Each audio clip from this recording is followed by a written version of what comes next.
దేశవ్యాప్తంగా 334 పార్టీలు రద్దయినాయి. ఆంధ్ర నుంచి 5 పార్టీలు, తెలంగాణ నుంచి 13 పార్టీలు రద్దయినాయి.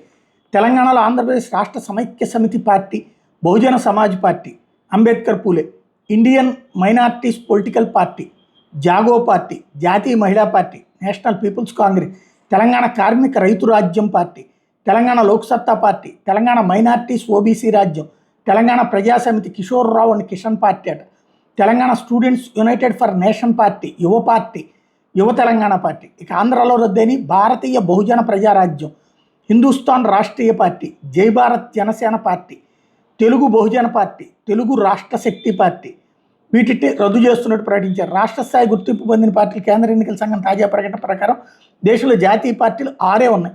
రాష్ట్ర స్థాయి గుర్తింపు పొందిన పార్టీలు 67 ఉన్నాయి. ఇందులో తెలుగు రాష్ట్రాల నుంచి MIM, BRS, Janasena, Telugu Desam party, YCP ఉన్నాయి. అదే సందర్భంలో జాతీయ స్థాయిలో కూడా ఉన్నటువంటిది 6 పార్టీలు. అటు బీఆర్ఎస్ జాతీయ పార్టీ కాదు, ఇటు తెలుగుదేశం పార్టీ జాతీయ పార్టీ కాదు, ప్రాంతీయ పార్టీల జాబితాలో ఉన్నాయి. ఇప్పటిదాకా అది వాళ్ళు జాతీయ అధ్యక్షుడు, జాతీయ కార్యదర్శి అని చెప్పుకుంటూ ఉంటారు కదా. నేను అదే చాలాసార్లు చెప్పా, అది మనం చెప్పుకోవడానికే తప్పించి లేదు. ఇప్పుడు అమరావతి ఎట్లయితే నోటిఫై కాకుండా పేరుతో మాత్రమే రాజధాని ఉందో, ఇది కూడా జాతీయ పార్టీ అట్లాంటిదే అనమాట.